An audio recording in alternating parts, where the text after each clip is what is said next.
Fala aí, torcedor palmeirense, seja muito bem-vindo. Pessoal, vamos ver a reação aqui, né, do Thiago Leifert aí e reações da mídia também. Thiago que acreditou, né, ontem ele falou que acreditava na classificação do Palmeiras. Enfim, aconteceu a classificação do Verdão.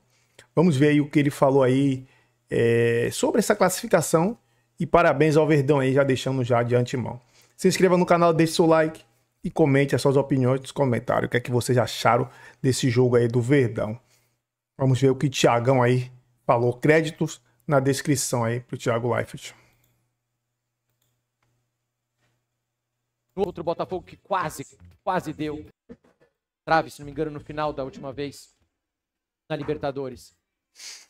Mas o futebol é isso aí, cara.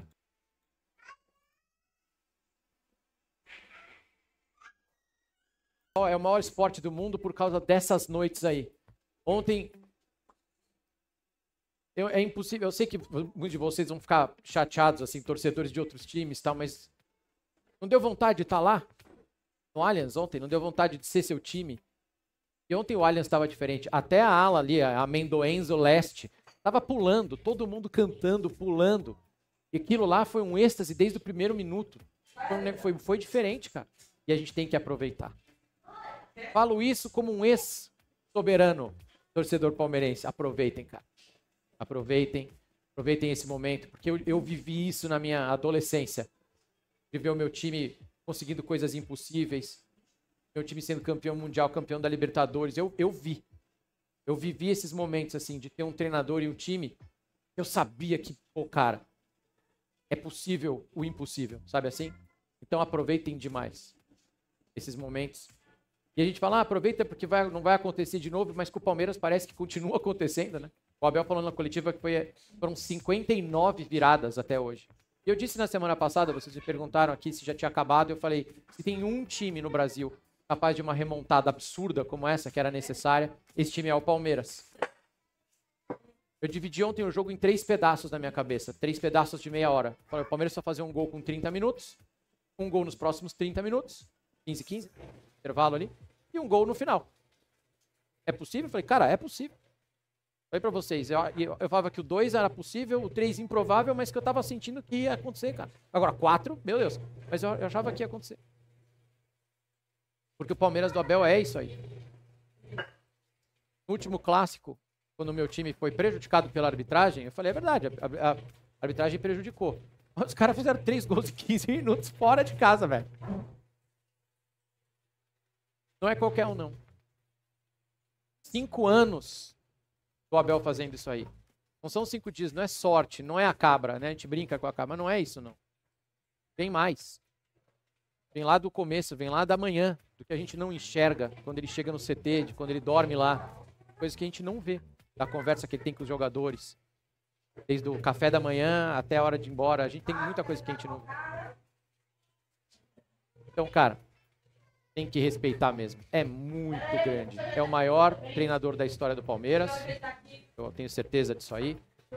E a gente vai lembrar. Eu vou poder falar que eu vi o Palmeiras do Luxemburgo. Foi para mim um dos maiores times que eu vi jogar. Aquele dos mais de 100 gols no Campeonato Paulista. Era um absurdo aquele time. E eu vou poder falar que eu vi o Palmeiras do Abel, cara. Porque, pelo amor de Deus. Novo. Hoje a gente vai fazer uma análise aqui do jogo. Conversar um pouco sobre o que a gente presenciou ontem. E só sobre isso. Acho que não tem muita coisa pra falar hoje, não. A não ser curtir esse momento e tentar analisar e entender como o Palmeiras conseguiu essa virada. Na semana passada a gente conversou que o Palmeiras tinha feito tudo errado, tinha dado tudo de errado. E que precisava de uma noite perfeita, aí teve. E ontem fez absolutamente tudo certo. Todos os jogadores jogaram muito. Dava pra ter jogado com um a menos, tá? Ontem continuaria sendo daquele jeito lá. E o Abel acertou tudo. Da escalação, as substituições que ele fez. Um absurdo. Antes de começar, a live aqui um oferecimento da Rico, lá em Quito. Conversou disso na semana passada, todo mundo aqui concordou que 2 coisas aconteceram, teve o erro do Abel e a performance dos jogadores. Para mim, pesou mais a má performance de vários jogadores ali do que o erro do Abel. Eu acho que se os jogadores estivessem numa noite iluminada, como a gente conversou na semana passada, o erro do Abel teria sido menor do que foi. Mas ele errou. E ele assume que ele errou. A gente fala, o Abel não assume que errou, ele assume que ele errou. Ele fala na coletiva na semana passada e ele fala nessa de novo. Ele errou. Mas, cara, não dá tempo de ficar remoendo, né? Já tinha jogo contra o Cruzeiro. E o Abel só foi, então, pensar no jogo contra a LDU na terça-feira. Quase anteontem. Tudo que eu tô contando aqui pra vocês foi o que ele contou mais ou menos na coletiva, tá? Ele falou ontem. Ele acordou na terça-feira com a cabeça já a mil, tentando encontrar soluções. Ele disse que ele dorme com um caderninho do lado, que ele vai, às vezes ele acorda de madrugada, doente, né? E ele anota coisas lá, e ele anotou 3 planos de jogo. Então ele chegou no CT, chamou os auxiliares dele, foram para o escritório, fizeram uma reunião. Ele ofereceu as 3 soluções de como vencer uma linha de 5 no Allianz e evitar contra-ataques, como é que ele faria. E eles conversaram e chegaram em um plano de jogo. Só que esse plano de jogo iria magoar pelo menos 5 jogadores. E é metade do time. Essa é a vida do treinador que a gente não vê. Das escolhas difíceis. E não é FIFA. Ele não pega um controle, ele dá pausa, ele desliga o videogame e os bonequinhos lá não tem sentimento. Ali você está lidando com 23, 5 seres humanos, né? Que magoam, que têm expectativas, que têm família. Hoje eu vou jogar. Hoje ele vai me botar de titular. Não, eu treinei muito bem. Pô, eu fui mal no jogo passado, então eu quero a chance de poder reverter no jogo seguinte. Pô, eu tô aqui há não sei quantos anos, eu sou Veiga. Eu já dei tantos títulos a esse time que eu quero jogar de novo. Pô, o cara me tirou no intervalo e o Veiga tava puto. Ele falou. Ele disse que o Veiga ficou magoado. 3 dias já sem conversar com o professor Abel. E no jogo de lá eu fui um dos responsáveis que não consegui ajudar a minha equipa no jogo do LDU lá. Pensei um plano de jogo, ele não correu bem e sofremos muito. E eu só consegui corrigir ao intervalo e ele foi um dos que sofreu porque eu o substituí. Passou aqui 2, 3 dias chateado comigo. Mas os pais e os filhos às vezes também estão chateados, mas ele sabe que eu tenho um carinho e um amor muito grande por ele. É algo que transcende a parte do futebol, mas eu quando tenho que decidir ponho isso de lado, por isso eu vos digo que há muita forma de ser protagonista, não é só quando se joga. E se calhar esta raiva, esta positiva, eu tenho a certeza que ele quando fez o golo mandou-me para aquele lado de seguro, mas eu não me importo porque eu sei que ele faz as coisas por ele e pela nossa equipa, e como tu disseste, e o que eu já disse aqui várias vezes, ele é muito importante para nós, não só naquilo que tem a ver com a dinâmica da equipa, mas que é um jogador que tem golo, é um jogador quando está bem, está motivado, e às vezes tens que andar à procura de perceber qual é o botão para carregar, para ele render, e hoje ajudou-nos muito vindo no banco. Estou muito grato por ter um homem como ele connosco, e é bom para ele, apesar de, como eu te disse, tenho a certeza que ele está chateado comigo, me chamou de tudo, que queria ter jogado, mas como eu já vos disse, há muitas formas de nós termos de ajudar. Eu estava falando do Veiga. E quando ele então fecha esse plano de jogo para o jogo de ontem à noite, nesse mais ou menos 3-4-3 que ele fez, meio time ia fazer bico para ele. O Aníbal Moreno ia ficar chateado porque estava treinando e não jogou. O Emiliano, que seria o volante substituto, também não jogou. O Kelvin, que também tinha sido substituído lá no intervalo do jogo, fez um jogo ruim também, não ia jogar. Felipe Anderson, meu Deus, foi comprado, veio da Europa, jogador experiente pra caramba. Errou lá também, não foi bem. Banco. Riai, fala, pô, se o Kelvin não vai jogar, tem que querer lá, talvez o Riai. Então, assim, cara, 6 jogadores, 5 jogadores, na hora que o Abel sentasse e falasse assim, nós vamos jogar assim contra a LDU, os caras já iam, pô, me ferrei. Vou jogar. E o Abel, então, aposta no Fuchs, no Alan e no Sousa. E jogou só por 32 minutos o Rafael Veiga, que é um cara de jogo grande, né? De muita história em jogo grande. Tanto que ele chama para ele a responsabilidade.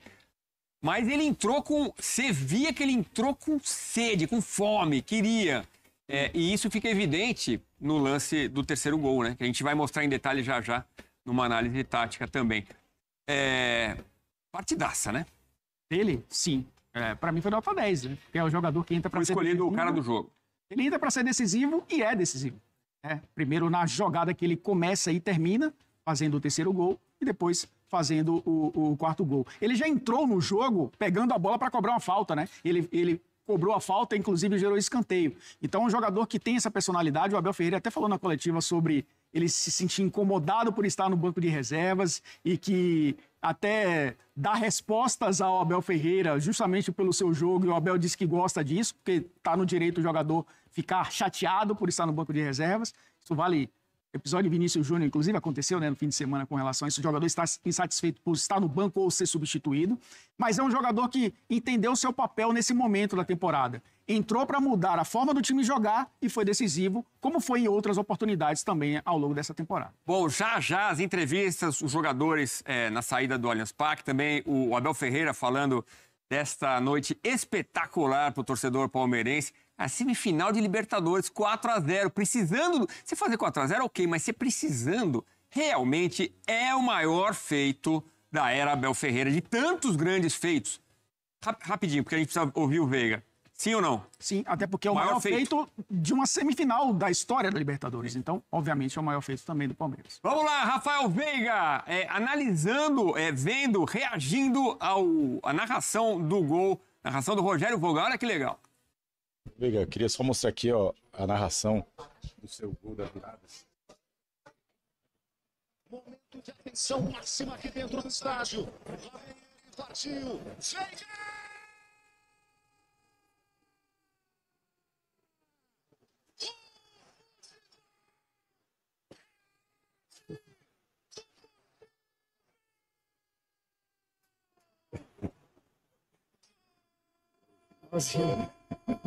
Bom, é isso mesmo? Futebol é a arte do possível? É isso que vocês levaram? Cara, eles, não sei se vocês chegaram a ver ou se alguém comentou, mas eles colocaram no nosso quarto lá um papel com todas as viradas que a gente já conseguiu. Fenômeno. Desde a época que o Abel chegou, e muitas viradas, e eu participei, acho que de todas, né? Então, a gente só precisava de duas coisas, acreditar e jogar futebol até o final. E foi isso que aconteceu. Acho que fico feliz. Mais um jogo que entrou para a história. Acho que esse aí tá nos top 5 ou 3 da minha carreira aqui no Palmeiras. Top 3, para mim é top. Porque assim, as viradas que o Palmeiras conseguiu, e muita gente lembrou disso, né? Foram no Campeonato Paulista. Contra o São Paulo, contra o Água Santa, contra o Santos. Foram viradas espetaculares. Mas no Paulista, tanto que torcedores, adversários falam, né? Poxa, mas no Paulista, na Libertadores, vocês não fazem isso. Na Copa do Brasil, vocês não fazem isso. Pois fez, né? E conseguiu, para mim, o maior feito da era Abel Ferreira. Sim, e é interessante o Rafael Veiga falar que tá no top 5 ou top 3 da história dele, tendo 20 minutos em campo, né? Pra gente ver como o futebol ele também é feito de fragmentos ao longo de 90 minutos. Ele nem precisou começar como titular para classificar esse jogo como um dos maiores da sua carreira. Então, vai ficar marcado e a gente vai ver, talvez ali, daqui a alguns anos, a placa subindo e ele entrando durante o jogo, né? Então, mostra que futebol, além de ser a arte do possível, também traz histórias em poucos minutos.